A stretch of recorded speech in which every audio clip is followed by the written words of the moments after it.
इस वीडियो में हम बात करने वाले हैं हाई ब्लड प्रेशर के बारे में, या फिर उसको हम हाइपरटेंशन भी बोलते हैं। उसके काउजेस के बारे में हम जानेंगे कि हाइपरटेंशन का क्या क्या कारण होता है, उसके सिम्टम्स क्या क्या होते हैं, और अगर हाइपरटेंशन हो किसी पेशेंट को तो उनमें कौन कौन से रिस्क फैक्टर हो सकते हैं। बात करेंगे फिर उसके बाद ट्रीटमेंट के बारे में, और लास्ट में हम बात करेंगे कि एक हाइपरटेंशन पेशेंट को कौन कौन सी मेडिसिन दी जाती है। तो ये वीडियो काफ़ी इंटरेस्टिंग होने वाला है, तो इस वीडियो को अंत तक देखिएगा। तो चलिए शुरू करते हैं। तो सबसे पहले बात करते हैं हाई ब्लड प्रेशर के बारे में या फिर हाइपरटेंशन के बारे में कि ये है क्या। तो सीधा सीधा समझने की कोशिश करते हैं। हाई ब्लड प्रेशर का मतलब ब्लड का प्रेशर बहुत ही ज़्यादा हो गया है बॉडी में। ओके, इस केस में क्या होगा कि हार्ट और ब्लड वेसल्स दोनों बहुत ज़्यादा काम करने लगेंगे यूजुअल वर्क के कंपैरिजन में। राइट, इसके कारण बहुत सारे हैं, इसके काउजेस के बारे में हम बात करेंगे। तो एक नॉर्मल पर्सन में ब्लड प्रेशर कितना होता है? 120/80 mm ऑफ Hg। वैसे इन सारी बातों को हमने लो ब्लड प्रेशर वाले वीडियो में भी कवर किया है। अगर अभी तक आप उस वीडियो को नहीं देखे हैं तो मैं आई बटन में उसका लिंक दे दूंगा या फिर डिस्क्रिप्शन में भी लिंक दे दूंगा। तो आगे बढ़ते हैं। तो हम कब कहेंगे कि किसी भी पर्सन में ब्लड प्रेशर हाई हो चुका है? तो उसको कुछ स्टेजेस में हम डिवाइड करके देखते हैं। जैसे कि स्टेज फर्स्ट, उस केस में क्या होगा कि किसी भी पर्सन का जो ब्लड प्रेशर है, सिस्टोलिक डायस्टोलिक दोनों, तो 130 से 139 जाएगा, और जो 80 था नॉर्मल वो 89 तक चला जाएगा। स्टेज टू में 140 टू 180 होगा, और 90 से लेकर 120 तक जाएगा। राइट। एक होता है हाइपरटेंसिव क्राइसिस। इस केस में क्या होता है कि जो सिस्टोलिक और डायस्टोलिक जो प्रेशर है, एक तो 180 से ज़्यादा होगा और एक 120 से ज़्यादा होने लगेगा, तो उस केस को कहेंगे हाइपरटेंसिव क्राइसिस। इससे हार्ट अटैक भी हो सकता है। ओके, तो हमेशा इंसान को ना बीपी अपना चेक करते रहना चाहिए, लेकिन एक चीज़ हमेशा याद रखना चाहिए। वो क्या कि हमें कभी भी कॉफ़ी या अल्कोहल पीकर बीपी को चेक नहीं करना चाहिए। इससे क्या होता है, बीपी इंक्रीज करता है। हमने लो ब्लड प्रेशर वाले वीडियो में भी बात की थी कि अगर किसी भी व्यक्ति का बीपी लो हो जाए तो हमें उस टाइम कॉफ़ी उनको हम दे सकते हैं प्राइमरी ट्रीटमेंट में। इसके बारे में डिटेल आप देख सकते हैं उस वीडियो में। तो सिम्टम्स जानने के बाद बात करते हैं इसके काउजेज़ के बारे में। तो देखिए, ये जो हाई ब्लड प्रेशर है, इसका मेन काउजेज हो सकता है टोटली आपके कह सकते हैं लाइफ स्टाइल पे। आप किस तरह से जीते हैं, आप किस तरह से खाना खाते हैं। ज़्यादा कोलेस्ट्रॉल वाला खाना तो नहीं खाते हैं, और अक्सर जो लोग ज़्यादा नमक खाते हैं, आदत होती है किसी किसी की, कोई सब्जी ले रहे हैं उसमें नमक ज़्यादा खाएंगे, हर चीज़ में नमक उनको ज़्यादा चाहिए, तो इस केस में उन लोगों का जो बीपी है वो बढ़ जाता है। या फिर अगर किसी को हार्ट रिलेटेड डिजीज़ है, जैसे कि कार्डियक अरेस्ट है, या फिर एंजीना है, या फिर कार्डियक एरेथमिया है, अर्थोस्क्लेरोसिस है, इस तरह का जो है डिजीज़ है, तो इस वजह से भी हाई ब्लड प्रेशर होता है।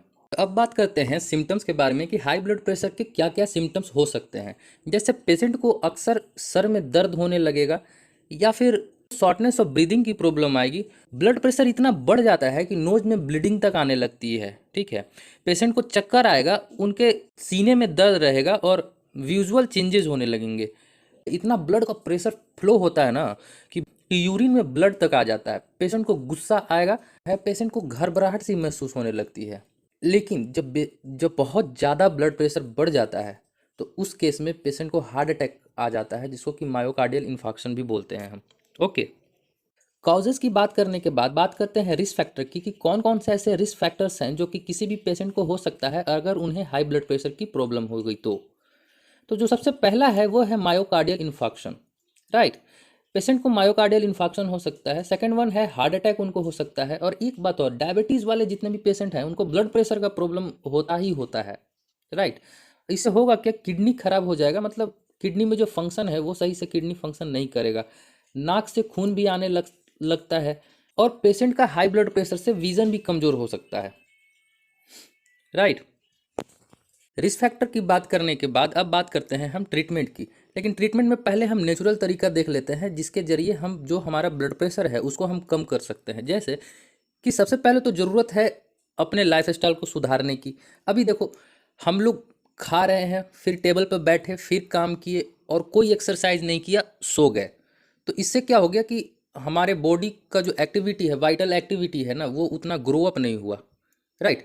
तो उसकी वजह से भी बैठे बैठे काफ़ी डिजीज़ होने लगता है, तो उससे ब्लड प्रेशर पे इफेक्ट पड़ेगा। अभी क्या है कि हमने एक्सरसाइज नहीं की रोज, वैसे तो 30 मिनट एक्सरसाइज करना चाहिए, लेकिन अगर एक्सरसाइज नहीं की तो वो भी एक ब्लड प्रेशर इंक्रीज होने का कारण बन जाता है। तो हमें योगा करना चाहिए, मेडिटेशन करना जरूरी है, कभी भी स्ट्रेस नहीं लेना चाहिए। ज़्यादा स्ट्रेस लेने से जो ब्लड प्रेशर है उस पर इफेक्ट पड़ता है और वो इंक्रीज हो जाता है, ठीक है। तो हमेशा खुश रहना सीखना चाहिए। WHO के नियम के मुताबिक ना, एक इंसान को एक दिन में 5 ग्राम नमक खाना चाहिए, मतलब NaCl की बात हो रही है, ओके। सो ये चीज़ हमें याद रखना है। हमें हमेशा जो कोलेस्ट्रॉल वाला खाना है उसको प्रिवेंट करना है, ज़्यादा कोलेस्ट्रॉल नहीं खा सकते। और इन सब सारी चीज़ों को चेंज करने के बाद भी ज़रूरत है अपने खान पान में बदलाव लाने की यार। जैसे कि हम प्याज खा सकते हैं, आंवला खा सकते हैं, लहसुन खा सकते हैं, मेथी खा सकते हैं, अजवाइन हो गया, बनाना अक्सर लोग प्रीफर करते हैं हाई ब्लड प्रेशर के केस में, राइट। तो ये सब कुछ चीज़ें हैं जो कि हमें लेनी चाहिए अगर हम नेचुरल तरीके से ब्लड प्रेशर को सही रखना चाहते हैं। तो नेचुरल ट्रीटमेंट की बात हमने कर ली कि किस तरह से नेचुरल ट्रीटमेंट के द्वारा हम हाई ब्लड प्रेशर को कंट्रोल कर सकते हैं। अब बात करते हैं एक्चुअल टॉपिक की कि कौन कौन सी ऐसी मेडिसिन हैं जो कि हाई ब्लड प्रेशर पेशेंट को दिया जाता है। लेकिन इसको जानने से पहले एक बात ध्यान रखिएगा, कभी भी इसे खुद से लेने की कोशिश ना करें। यह हमेशा किसी एक डॉक्टर के सलाह से ही लिया जा सकता है, ठीक है, क्योंकि इन सारे टैबलेट पे RX लिखा हुआ होता है, यानी सब डॉक्टर के द्वारा ही दवाइयाँ प्रीफर्ड होंगी, उसके बाद ही आप ले सकते हैं। अगर RX के बारे में आप नहीं जानते हैं तो इसके बारे में मैंने ऑलरेडी एक वीडियो बना रखा है, सो आप उसको देख सकते हैं, मैं लिंक डिस्क्रिप्शन में दे दूंगा। तो चलिए जानते हैं। तो जो हाई ब्लड प्रेशर में जो हम मेडिसिन देते हैं वो है एंटी हाइपरटेंसिव ड्रग देते हैं, पहली बात तो, जिन पे सारों दवाइयों पे RX लिखा हुआ रहेगा। तो जो पहला दवाई देते हैं वो है डाययूरेटिक्स, जो एंटी हाइपरटेंसिव ड्रग्स है। तो जो सबसे पहला ड्रग है वो है थिजाजिज। अब थिजाजिज में जो टैबलेट मिलेगा वो होता है हाइड्रोक्लोरोथियाजाइड, ओके। और सेकंड वन जो है वो है क्लोरथालिजोन या फिर इंडोपामाइंड, ओके। जो सेकंड वन है वो है हाई सीलिंग ड्रग्स, जिसमें कि हम मेडिसिन पक करते हैं हाई ब्लड प्रेशर पेशेंट को, वो है furosemide, okay. And the third one है वो है पोटासियम स्पार्किंग ड्रग्स, जिसमें कि स्पाइरेनो लैक्टोन आता है या फिर अमिकोराइड आता है, राइट। ये बात क्लियर। तो डायूरेटिक्स मेडिसिन देने के बाद पेशेंट को और भी कुछ मेडिसिन दी जाती है उनके कंडीशन के अनुसार कि भाई अब जब हाई ब्लड प्रेशर आया है तो उसके पीछे कारण है क्या। तो उन कारणों को जानने के बाद हम अलग अलग दवाइयों को देते हैं। तो उन सभी दवाइयों के नाम हम जानने की कोशिश करें। जो सेकंड नंबर में जो दवाई है वो है ACE इनहिबिटर, मतलब angiotensin converting enzyme medicine, right. तो ये करता क्या है कि ये वेन या आर्टरीज में जो ब्लड प्रेशर हाई हो गया था, ठीक है, उनको ये रिलैक्स करता है और उनमें जो ब्लड प्रेशर हाई था उसको लो करता है ये। तो उसमें इन जो मेडिसिन आता है वो है कैप्टोप्रिल या एनाप्रिल या लिस्नोप्रिल, तो जिसमें प्रिल प्रिल लगा हुआ है वो ACE इनहिबिटर मेडिसिन होता है, ओके। अब जैसे कि पेशेंट में एसेंशियल हाइपरटेंशन केस बन रहा है, ठीक है, तो उस केस में हम क्या देते हैं कि डायरेक्ट रेनिन इनहिबिटर ग्रुप वाले जो ड्रग्स हैं उनको हम प्रीफर करते हैं पेशेंट को। जैसे कि उसमें जो ड्रग आता है वो है एलिस्केरिन। तो ये एलिस्केरिन करेगा क्या कि पहले तो ये जब पेशेंट का हाइपरटेंशन बहुत ही एसेंशियल केस में बढ़ जाए तो उस केस में हम इसको देंगे। तो इसका फंक्शन क्या है कि ये एंजियोटेंसिनोजेन जो होता है उसको एंजियोटेंसिन में बदल देता है। तो इस वजह से हम उसको प्रीफर करते हैं एसेंशियल हाइपरटेंशन केस में, राइट। डायरेक्ट रेनिन इनहिबिटर देने के बाद हम अगला जो ड्रग्स अगर प्रीफर कर सकते हैं तो वो है एंजियोटेंसिन रिसेप्टर ब्लॉकर, ओके, जिसको कि हम ATI ब्लॉकर भी बोलते हैं। तो इसमें कुछ मेडिसिन आते हैं जैसे कि लोसार्टन हो गया या वाल्सोआर्टन हो गया या फिर टेलमिसार्टन हो गया, और भी बहुत सारे मेडिसिन हैं जो कि इस ATI रिसेप्टर ब्लॉकर में आता है, जैसे कि आर्बिसार्टर हो गया या फिर कैंडिसार्टन हो गया। तो ये सारे एंजियोटेंसिन रिसेप्टर ब्लॉकर हैं। तो ये हम हाई ब्लड प्रेशर पेशेंट को भी प्रीफर करते हैं।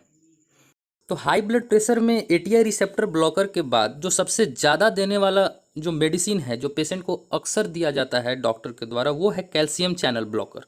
ओके, तो इसमें कुछ दवाइयाँ हैं जो कि हम जान लेते हैं, जैसे डिल्टियाजेम हो गया, या फिर नेफिडिपाइन हो गया, या फिर फेलोडिपाइन हो गया। और भी टैबलेट्स होते हैं जैसे कि लैसिडिपाइन हो गया, एमेलोडिपाइन हो गया, वेरापामिल हो गया।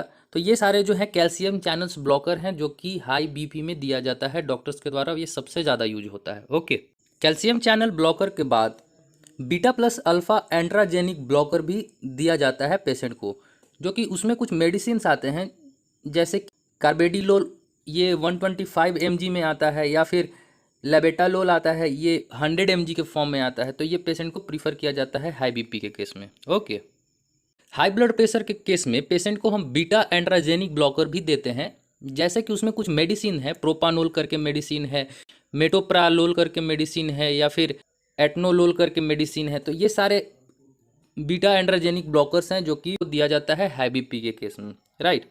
हमने बात की बीटा एंड्राजेनिक ब्लॉकर्स की, अब बात करते हैं अल्फा एंड्राजेनिक ब्लॉकर्स की, जो कि हम बीपी के पेशेंट में, स्पेशली हाई बीपी के केस में देते हैं पेशेंट को, जैसे कि प्राजोसिन है, या फिर टेराजोसिन है, या फिर डॉक्साजोसिन है।